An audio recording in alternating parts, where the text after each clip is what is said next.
No.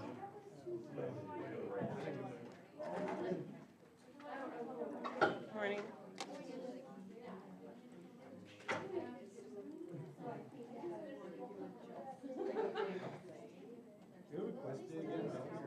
Yeah, there'll be like a bonus quiz thing. What is it about? The last chapter of stuff, so like thermodynamic stuff. Yes, ma'am, yes.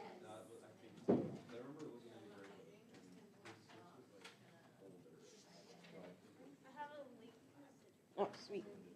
I have 2 labs to turn in. I'm so proud of myself. I've neglected your classical grading, so Perfect. don't feel bad. I feel I bad. don't. Well, I just want to know what my final is on my lab. Patiently waiting. Oh, just kidding. In my office?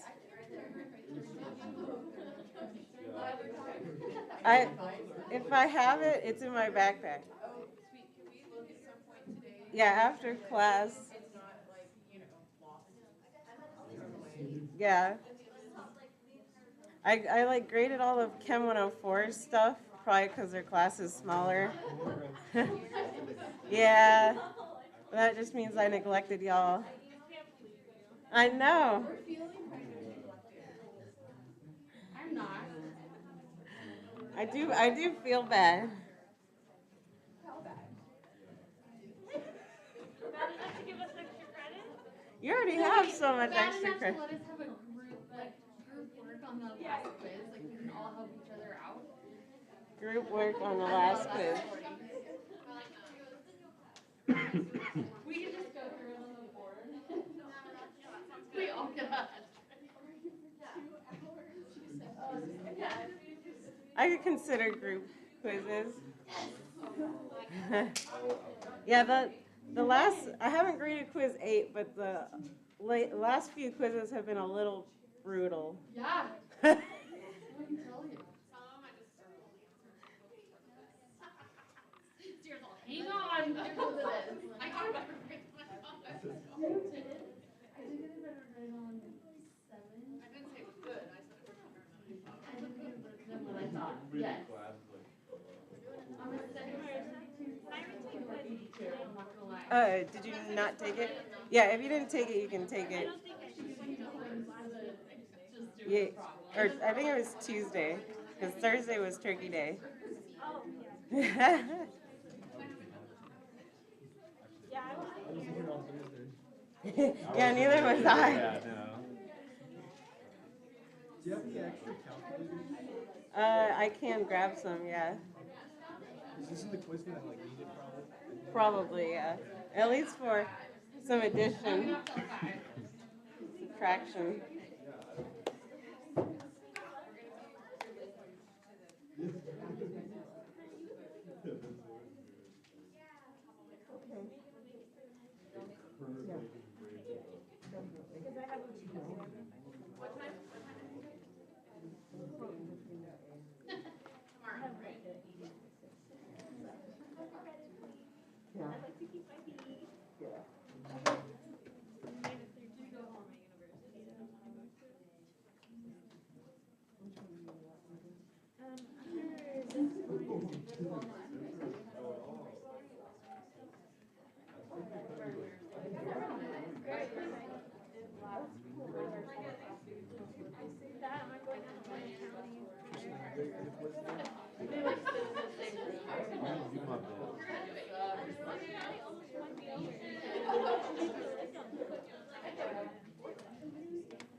All right, let's go ahead and get started. So a couple of announcements. So make sure you register.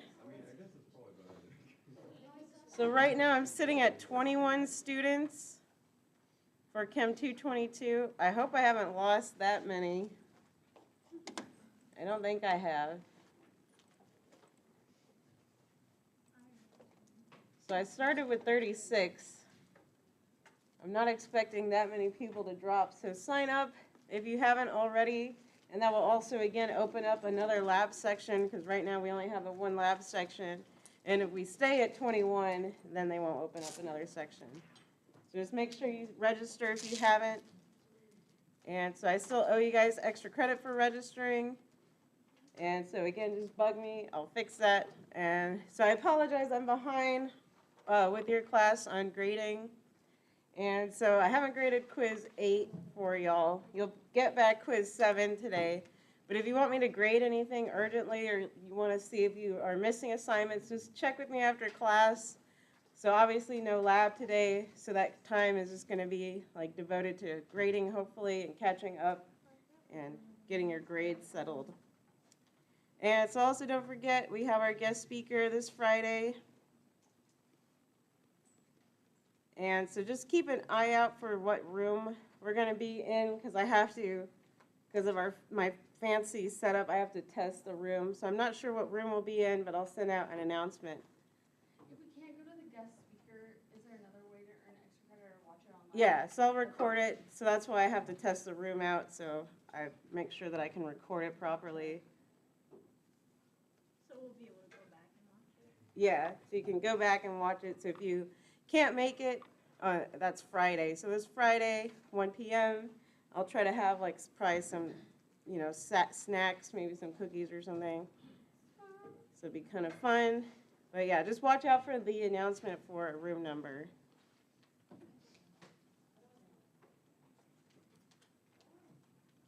So if we watch that over like online, when do we have to have that like summary?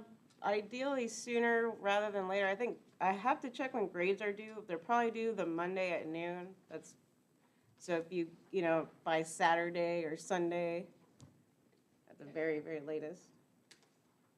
Doesn't Blackboard automatically close our classes on Friday though? Yeah, but you can still email me. And if you need stuff from Blackboard, I can pull it down. All right. Close at midnight on Friday night? Okay. Yeah, I'm not sure. All right, any other questions? Oh, so don't forget also your paper. So I think I saw one submission online. So the short journal assignment article. And if you want to chat about that, today is a good day to do that. There's also Thursday. Yeah, and then of course, don't forget your final is on Thursday, so it'll just be at our normal class time, starting at 10 a.m., and you'll be allotted 2 hours for it.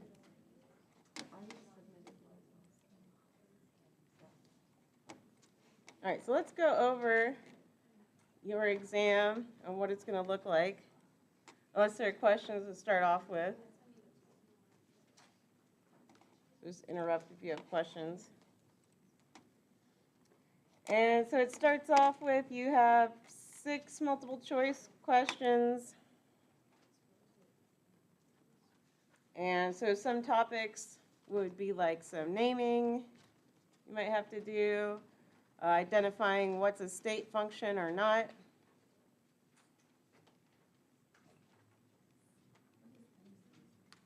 Oh, multiple choice, sorry.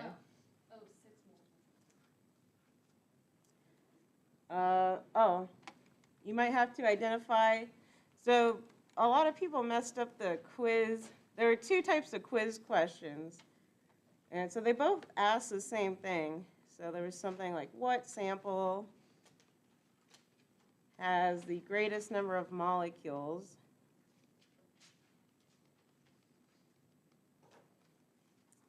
And there were 2 types of questions for that.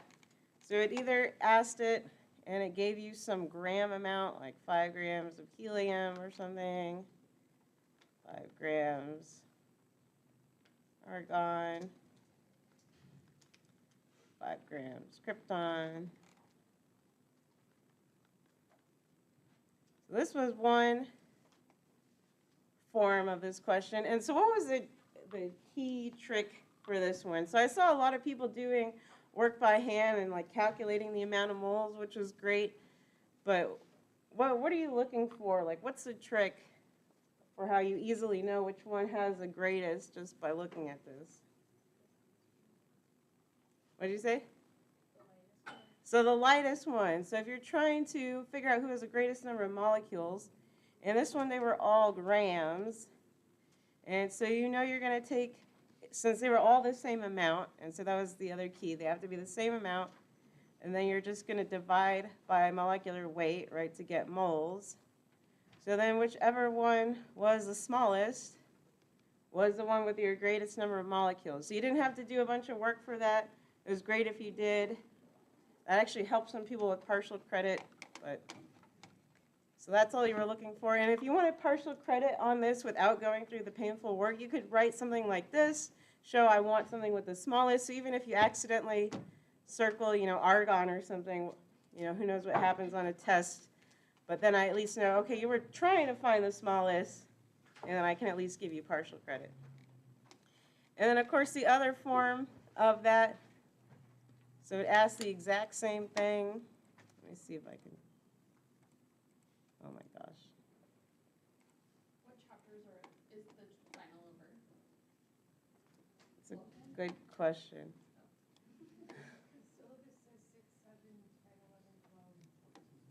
I would trust the syllabus. So it's pretty stoichiometry heavy, some reaction type questions. And so the other form of this was it gave the amount of moles instead. So 5 moles, and it doesn't matter what it is. So 5 moles of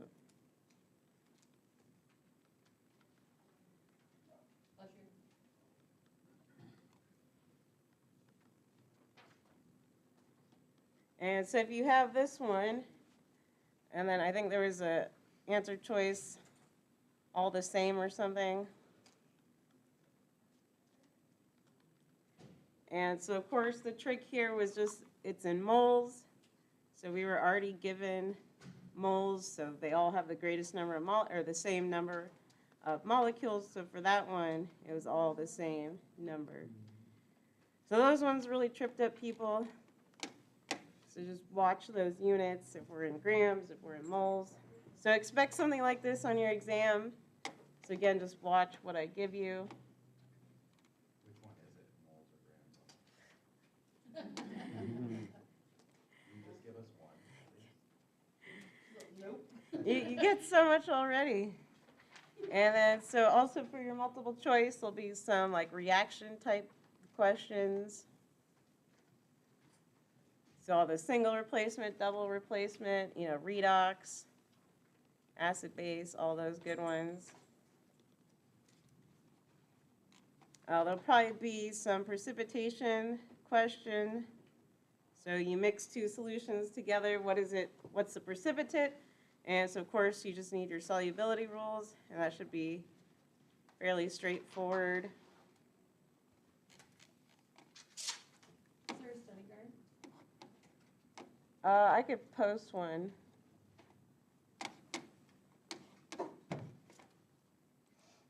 Those study guides, it's just like everything you learned.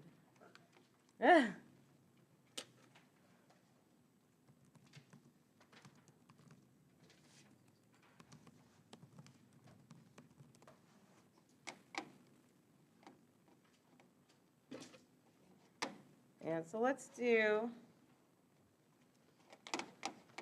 some stoichiometry warm up.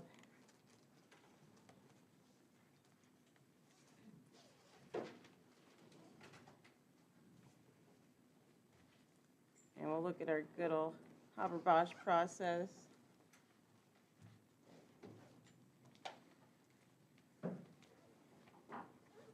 And so when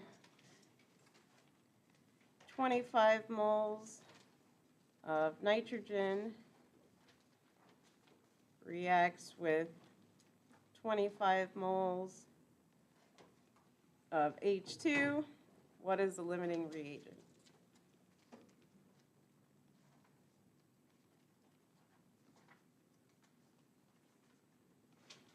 So take a few minutes to work through that.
All right, do we get an answer for this one? How do we set it up?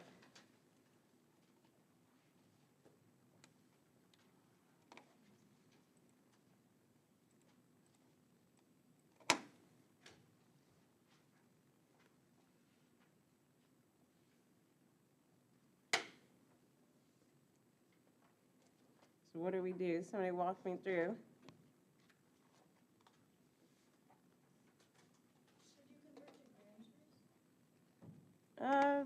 We don't have to do that since we could just compare, because they gave us moles.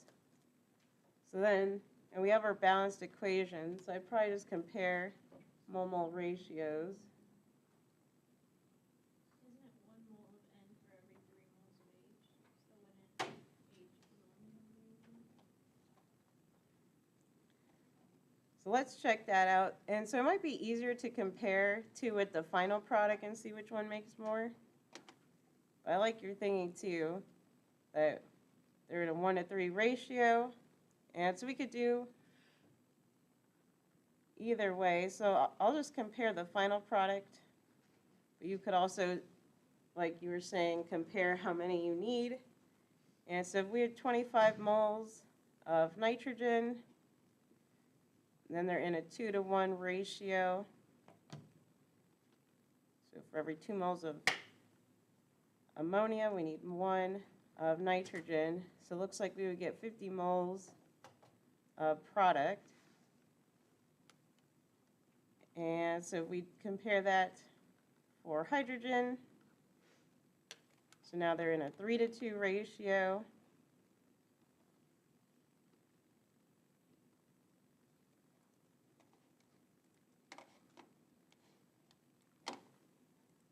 And so it looks like our initial guess is going to be correct. And that H2 runs out first, so we get 16 moles. So 16.6 moles of ammonia. And so that would be another way to tell, other than comparing that 1-to-3 ratio, that you need 3 times as many moles of H2 versus N2. So good, 2 ways to see that.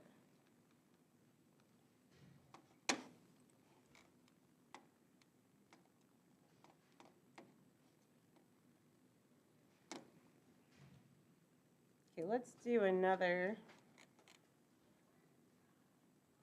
stoichiometry problem.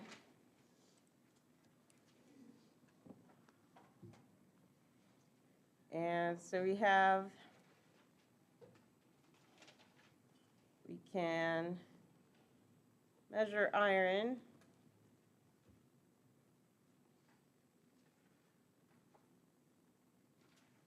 By precipitating out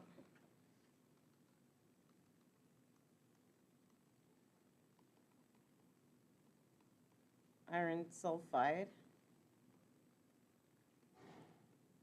So I want to know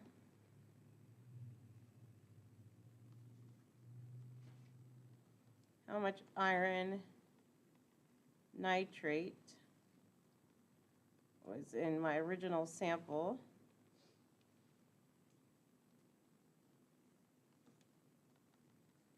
If I reacted, and so this is iron 2 nitrate with excess sodium sulfide to produce 12.34 grams of iron sulfide.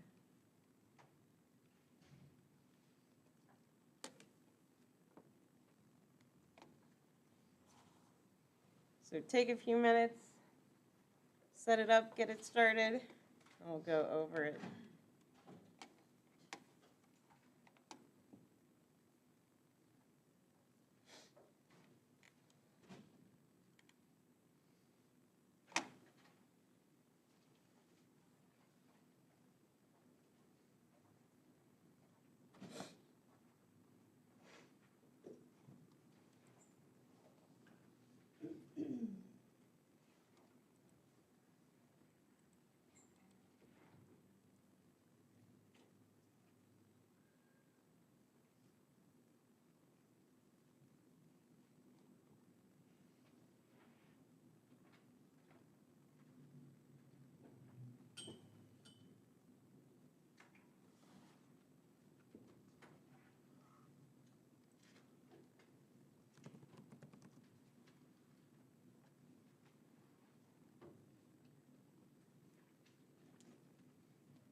so let's start going over this.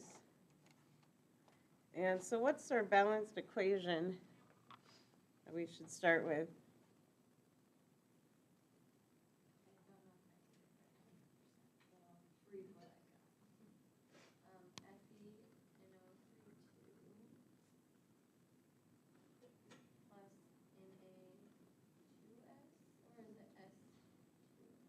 Yeah, NA2. 2S, okay, makes FES plus NaNO3 2. Yeah. 2 in front of the NA. So that sounds good. So did everyone get this part at least? And so now we're good to start doing our stoichiometry. And so let's see what they gave us. So the only amount that we were given is this 12 grams of iron sulfide. So what should we do with this then? So let's get the moles. And so what's the molecular weight of iron sulfide? What'd you say, 97? 87.911. Is that roughly what other people got? You could also. So then let's get our moles. So 12.34 grams divided by my iron sulfide. And so then this gives me moles of iron sulfide. But I care about iron nitrate. So then we can compare their mole ratio. So they're a 1-to-1 ratio. So for every 1 mole of iron sulfide, we have 1 mole of iron nitrate. And so I should have probably specified I wanted grams. And so let's convert it to grams. And so what's the molecular weight of iron nitrate? So 197.765 you said? Does that sound roughly correct? Other people get this? Okay, I'll trust it. Somebody correct me. So grams for every 1 mole of iron nitrate. And so now we can punch it all in.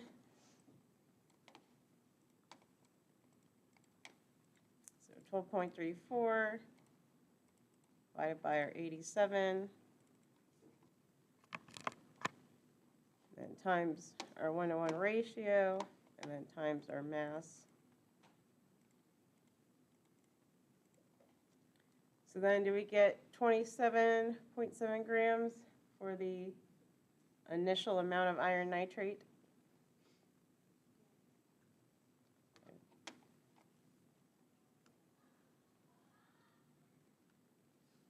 And let's see, around it, so we want 4 sig figs, so 27.76 grams.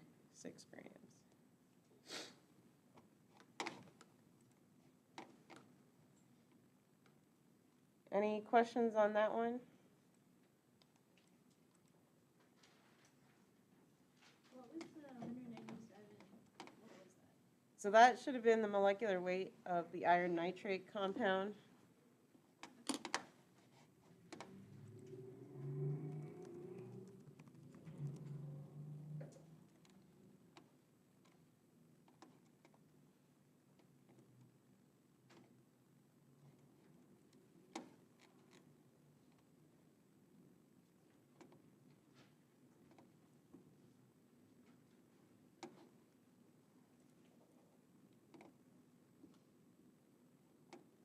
Any questions on that one? So let's look at the next type of question. And so if we start with this molecule, so ethylene. And so we can brominate it to form this compound.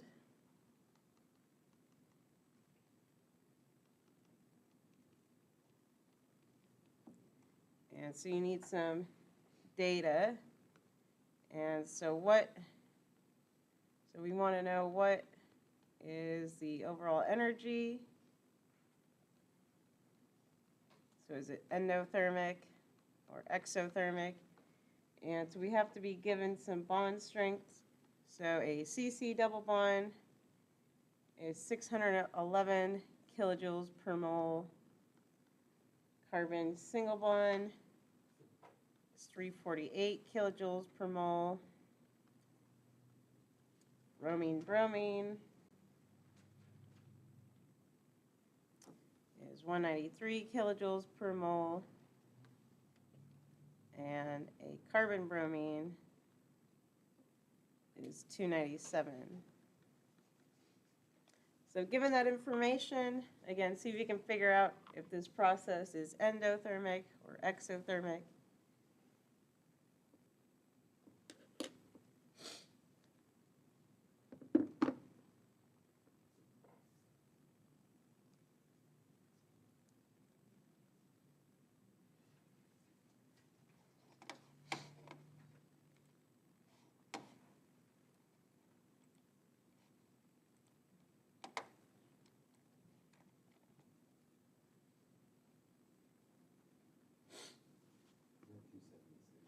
Yeah, 276 at the bottom.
See, did we get an answer? Are we still working on it?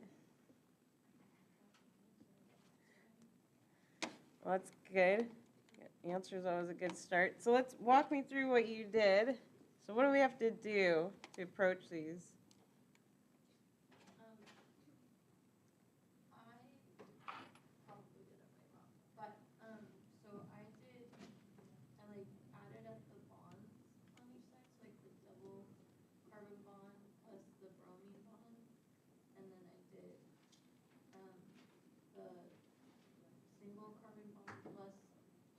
times the carbon bromine bonds. And then I got 804 for, Woo. Okay, slow down. So it sounds like your process is correct. So I'll just slow it down for a second for everybody. okay, So it sounds like, because you were telling me you probably examined which ones were different. So you noticed you had this carbon-carbon double bond that you had to break. And so that was 611 kilojoules. And then, so you said you noted the bromine-bromine, right? So that looked good. And then, so what was your number then? You said you added these? 804? But don't you need two of them? You have two CVRs on each, on the yacht product. Don't you have to do 276 times 2? Because there's. yeah, that's what I did. Okay. Yeah, so we're I just got getting, a different number. so, Oh, but that's on the. I'm gonna just be quiet. Yeah. Sorry. So- no, you're good. So, and so you're recognizing that we had to form then that carbon-bromine bond. And so that's why I like writing it out so you can see, okay, this bromine went there, that bromine went there. And so now let's account for that CBr. And so everyone said times 2 because there were 2 of them. And then was there anything else we needed to do? The single carbon. Oh, the single carbon, thank you. And so that's 348. And so what is this equal? So 276? I got 900. So 900. And so that's bonds being formed, so that's a negative sign since we're releasing energy. And so now we can add these two together to get our overall process in. So 804. And I'm just putting minus 900 because that's the same thing as adding a negative. And so I got negative 96 for the overall process then. I see some nods and kilojoules. And since it's negative, then we can say it was exothermic overall. So I have a question. How do we know whether it's negative or positive on that side? So bonds broken always costs energy, so it's always a big fat positive sign. Bonds form is always giving you back energy, so these are always negative. Always negative. Okay. Yeah. Okay, and then it's exothermic. So if our number, after adding them together, is positive, it's endothermic? Okay. Yeah. Yeah, so if they had been flipped for the values and we had gotten, we had to put 900 in and only 800 out, then it'd be endothermic. Okay. Right. That was a good tag team. So next thing is there'll be a Lewis dot structure question. It's going to be abstract, so I don't want to give it away, but let's just practice with bromate. So I would expect it to be some sort of polyatomic ion. And so for the key part for your exam is just count the total number of electrons and be consistent.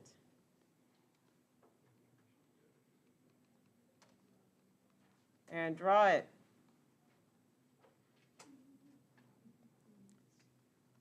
Like, I can't emphasize enough, like, literally, if you just have the right number of electrons, like, even if your structure is not the best structure, like, you'll be 90% there just with the correct number of electrons. That is literally how people just go wrong with these structures, is they do not have the right number of electrons. So see if you can do this one.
So how are our structures looking?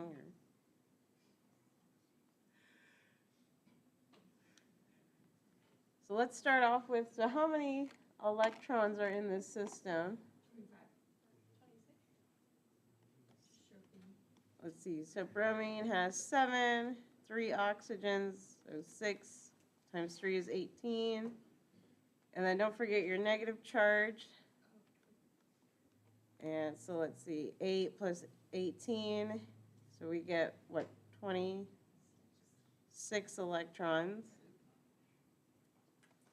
And so, again, on your exam, when you do your addition, make sure that you do it, even if it's abstract with symbols. So, again, just be prepared. And then, so make sure whatever number you get here is how many electrons I should see in your structure. And so what do we draw? So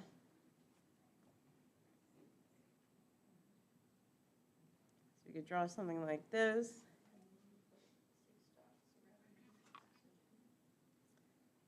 So let's see, so 8 plus 8, so 16, 24,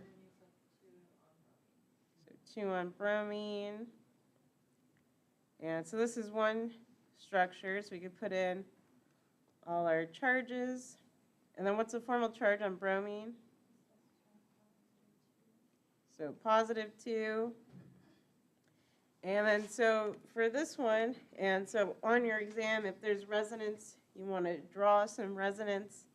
And so can we draw another structure? Could you do a double bond on one of those oxygens? Yeah, so let's try that. So let's just make one of those a double bond. And so redraw our structure.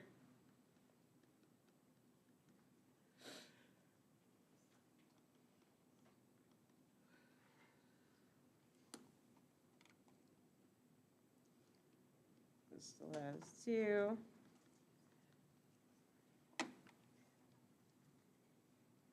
And so now what's the formal charge on my bromine?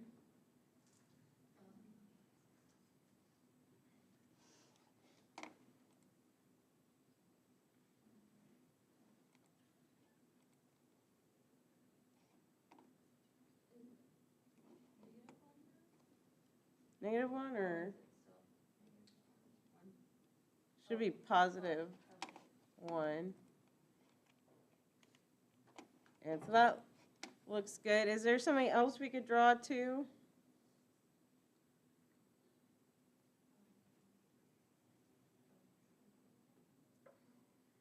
So not a triple, but what else? Yeah, so we could double bond another one too, because we still have, our hint is that we have, right, a plus charge and a negative charge, so we could try to move them. And so this is another, and these are all appropriate structures. But then this gives us kind of at least better structure potentially, minimize formal charges.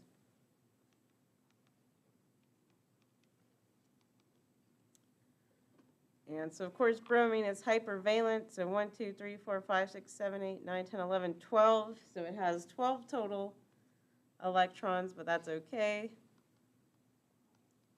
And then our formal charges at least are minimized. So now we just have the 1 negative charge on 1 oxygen. And if you started with this structure, again, just show me some resonance in some way. So at least show that that double bond can also move.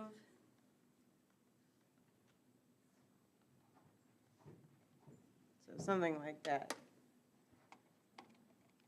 So again, all these are perfectly valid. So this is a fine structure as long as you include your formal charges on there. So I want to see that. And then again, your hint is if you see kind of 2 formal charges next to each other, especially a positive next to a negative, see if you can make some double bonds. And again, this is a good structure. We have our formal charges, and then you could just keep going until you minimize formal charges. Do they actually, do molecules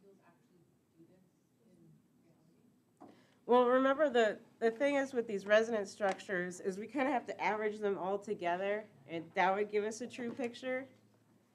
And so, right, you're kind of seeing from all our depictions, though, that the negative charge is going to be localized on the oxygen. So that's really what this is telling us, is we can keep redrawing it, but that negative charge is still going to be rotating around that oxygen. And then, of course, right, that this also means that they're never like two double bonds and one single bond. It's just whatever the average of this would be then. Could you not do 3 double bonds? So if you did 3 double bonds,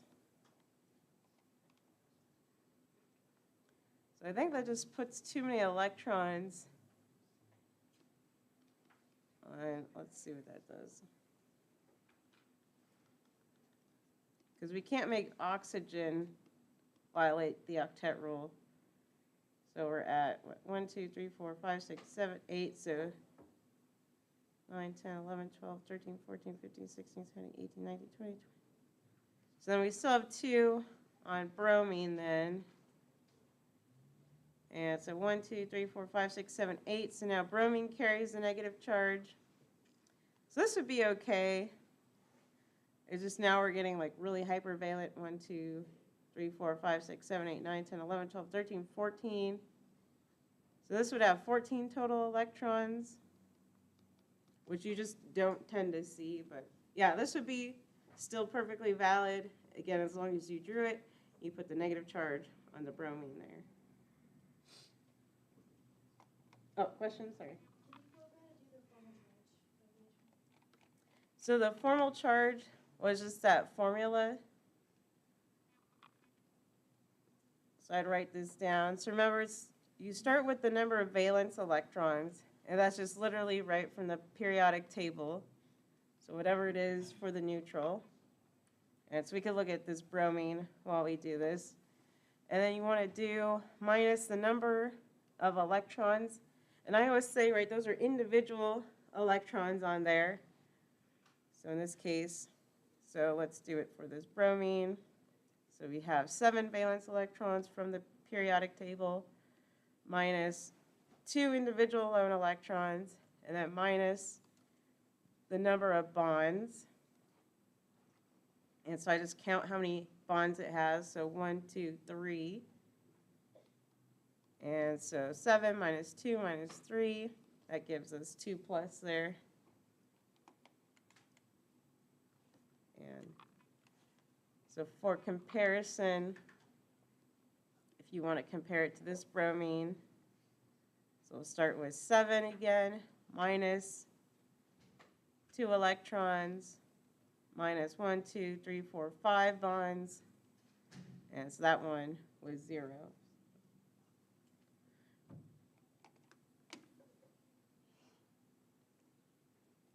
Other questions?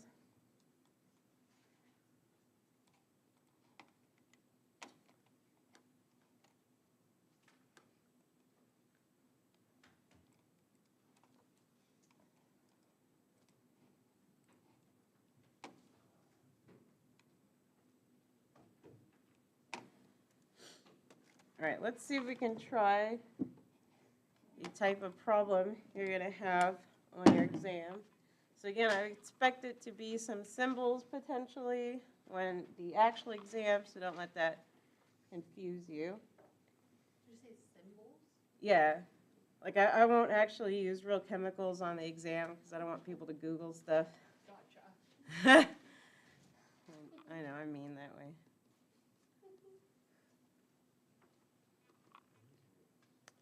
And so we want to calculate the enthalpy for this reaction, except we don't, so we can't know it, right? So this is just our standard heat of formation for this, putting our 2 elements together. And so let's see if we can determine that from this series of equations. What is that next to 2? CS. Which one? C2H2. Yeah, at the very top. Oh, the solid. Sorry, that's solid state. Oh, oh, it's a 2C. I see what you're saying.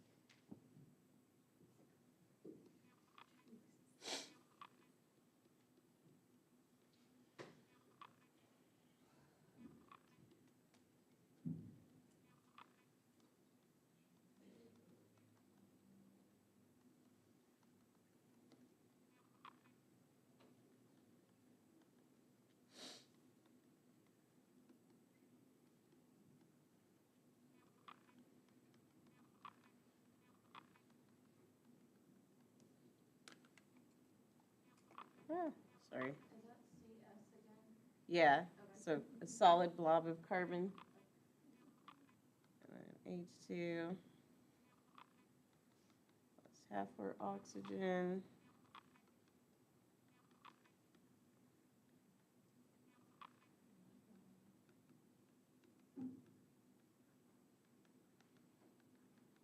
All right, so take a few minutes to see if you can figure out how to rearrange these equations to give you this top one, what we're interested in.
Bless you.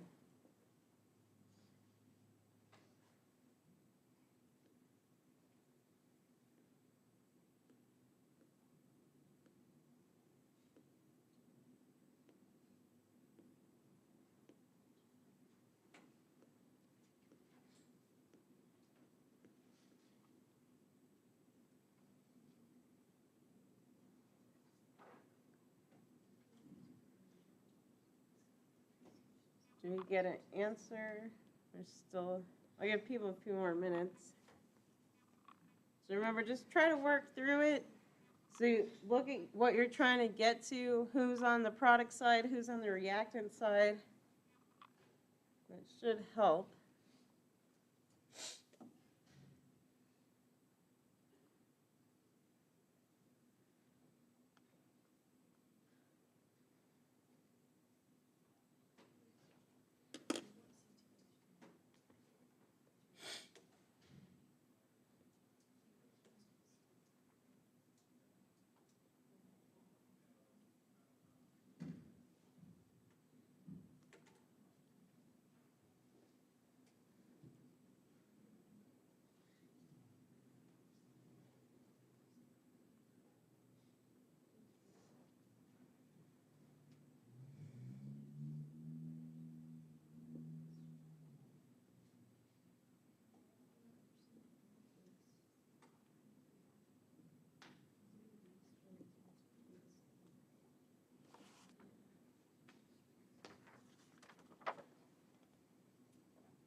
So let's start going over it.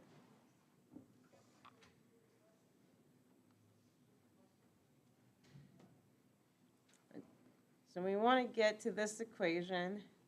So what do people do?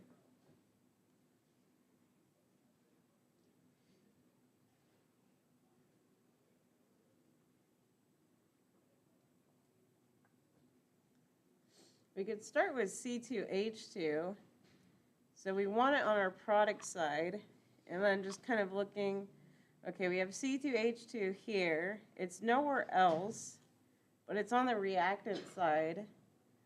So maybe we could start by flipping this one and just seeing what happens. So let's flip. And so now I'll just rewrite it. So 2 equivalents of CO2 then plus H2O gives us C2H2 plus this 5/2 equivalent of oxygen. And then I'm just going to go ahead and flip the sign on my enthalpies before I forget. So now it's positive 1299.5. All right, so what else could we do?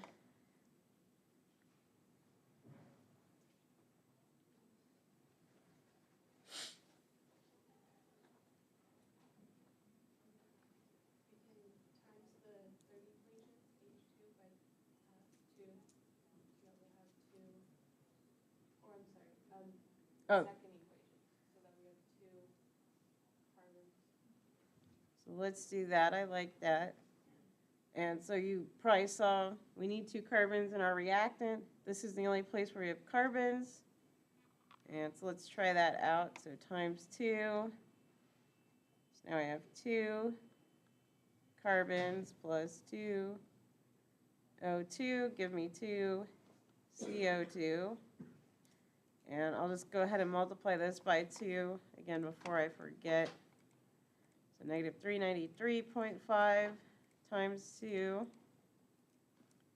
So now we're at negative 787 for a delta H here. And then what else should we do? Was that negative 78? I'm sorry. Negative 787. I can rewrite that.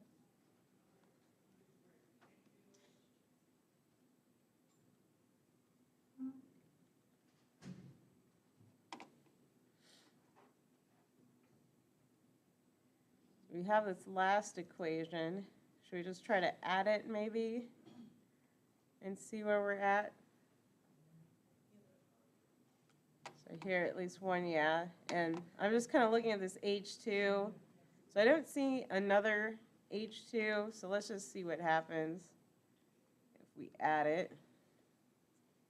So I'll just rewrite it. So H2 plus half my equivalent of oxygen gives me H2O.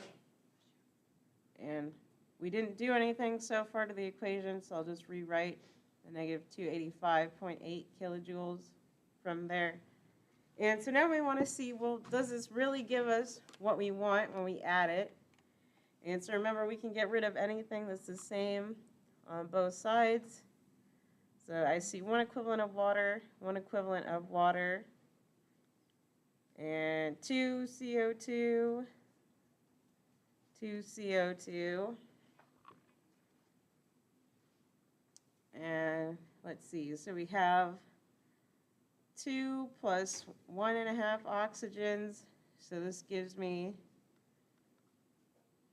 I'm just rewriting 5/2 oxygen. Oh, but I also have 5/2 on that side. So that just goes away. And so now writing everything on the reactant side, that gives me 2 equivalents of carbon plus hydrogen. And that leaves me with C2H2. And so just to verify, yes, that's what we were looking for. So that looks good. And now we can just add all these together since we kept track of what we did, hopefully. And so 1299.5 plus my negative 787 plus my negative 285.8 And so now I get a delta H of 226.7. Is that what other people got?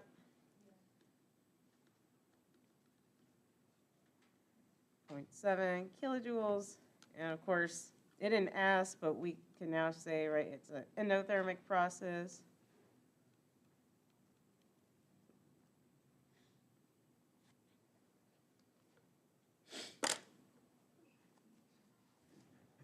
So where did that second 502 come from? So it came from either, so the first one came from this first equation that we flipped, and so that ended up on the product side. And then when we added these two, so we multiplied 2 to here, so that gave us 202 plus this half, and so that's the same as 5/2. So you can just multiply out, so 2 times 2 is 4/2, so 4 plus 1, 5/2, and then so they ended up canceling. Can you show how you got the 226 again? Oh, the 226 number. So then we just added, so that's why I was keeping track of all the bookkeeping as we did them. So we started with the negative sign, so then we flipped it to the positive. We multiplied this one times 2, so I multiplied that times 2, so then you add it. Then we didn't do anything to the last equation, so I just added the negative 285. Other questions on that one?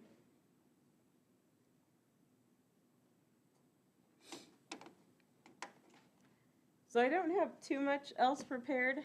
So as a preparation for your quiz, I'll just say, so there's another bonus question on there, and it's just like more stoichiometry fun.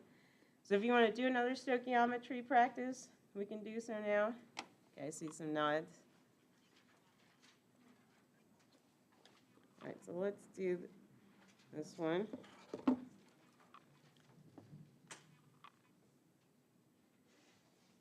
So we have 2 equivalents of copper chloride plus 4 equivalents of potassium iodide. So it gives us 2 equivalents of copper 1 iodide plus 4 equivalents of potassium chloride plus iodine.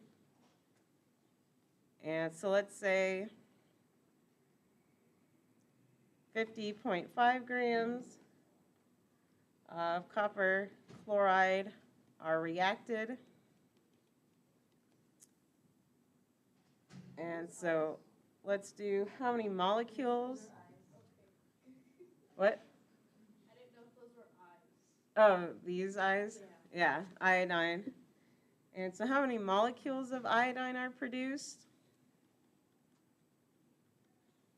And what is the mass?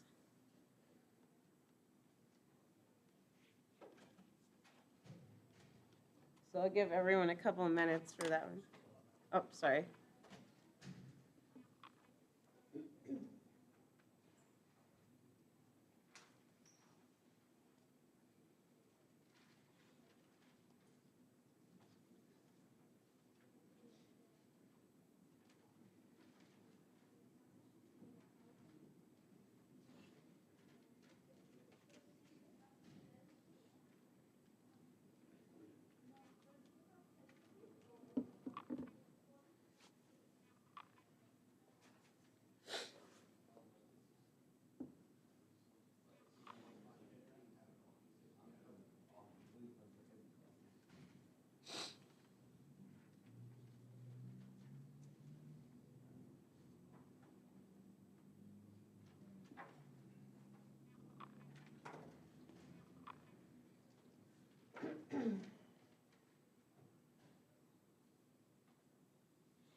how's this problem coming along?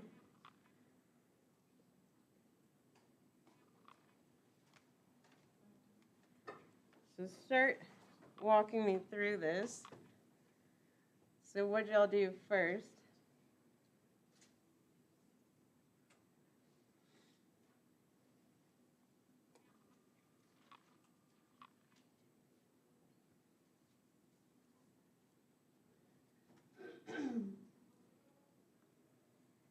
So we're given this 50 grams of copper chloride.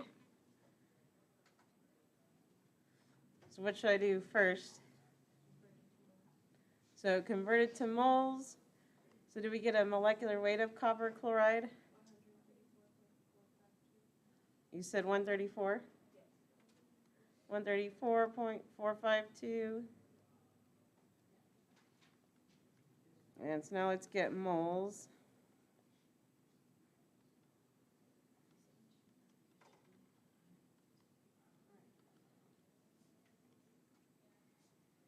And so that gives us moles of copper chloride, but then we want probably moles of iodine.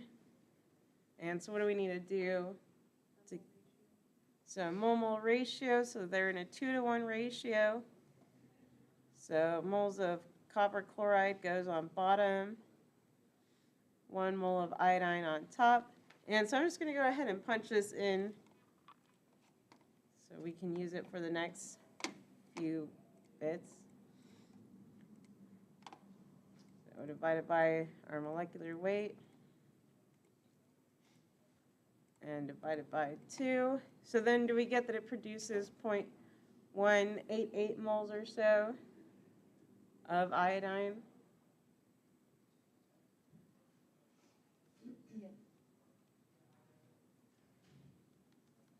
And then so from there, so what do we do if we want to get molecules for part A? So what do we need to multiply by?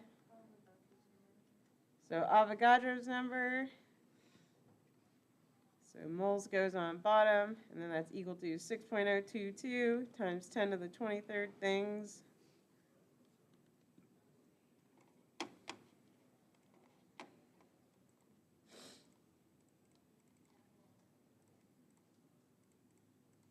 So then we get about 1.13 times 10 to the 23rd molecules.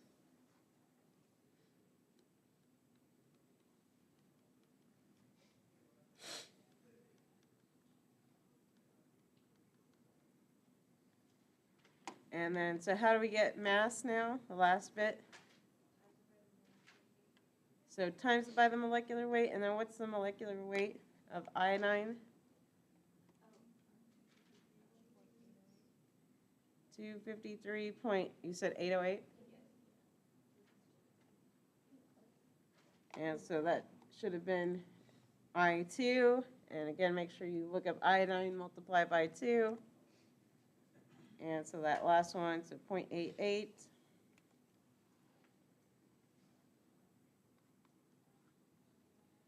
Times our molecular weight, so 253.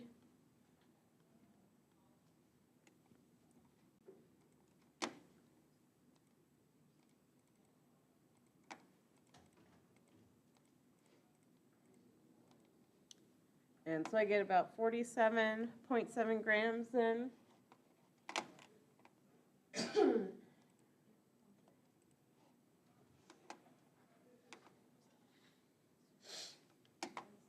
So this is what other people got for the final mass?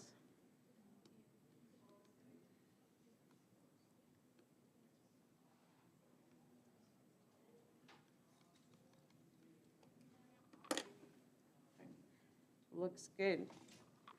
Any other questions on our materials? So you should be well equipped for your exam. We went through kind of every type of problem. Just like I said, watch out for the symbols. Don't let them scare you. Is there definitions on there? Just only in the terms of like multiple choice questions. So I'm not asking any like, compare or define. No essay-like questions. Right. Any questions? All right, do we need to take a break before doing the quiz or anything? So do we want to do group quiz? Yes. All right, so let's do a group quiz. So, find a neighbor, try not to work in like too large of groups so we don't do like one big class quiz. Unless you really want to do that, but I'll let you organize and sort that out. And so just an FYI, so I don't know if you guys got an email or anything, but they're doing a watch party, so there's pizza and 132 for men's soccer or something. I think they're doing the championship. So if you guys want to grab some pizza before doing the quiz, like, I totally understand. Grab pizza. And then I'll go ahead and hand out the quiz. You can arrange your groups.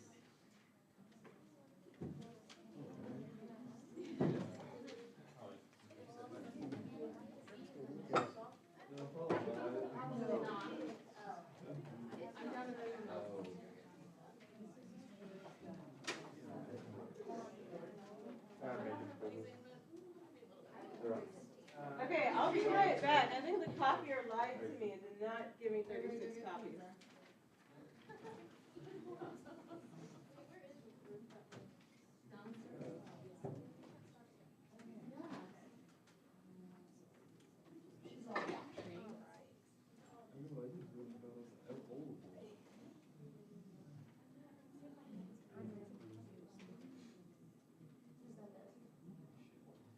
Not prepared for this today.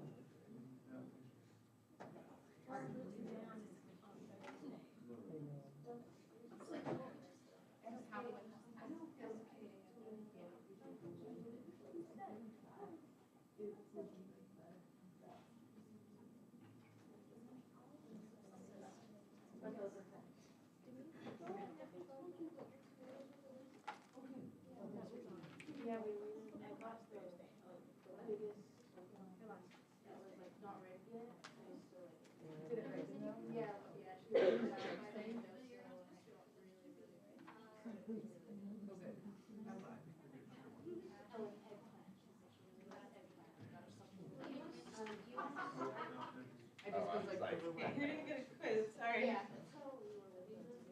We took parties on one, opportunities in. I'd probably do still individual quizzes for my sanity. Yeah, you can all.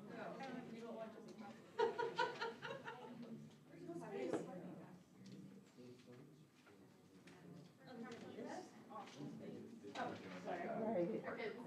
Well, anybody else get a quiz? Oh my gosh, sorry. All right. We need one more. One more. We went to go get pizza. I'm gonna go get some on. There's someone that's.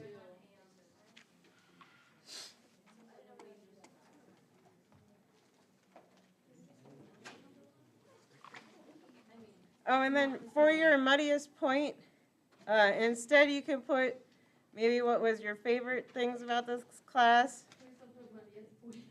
Yeah, you can also put muddiest point. What if we do both? Do we get double the extra credit? We could do double the extra points. So there'll be +3 for your favorite things. If you really didn't like anything, you can put your least favorite too. And then you can still give me your muddiest point too. For extra bonus. Oh, and then there's a small typo on the quiz.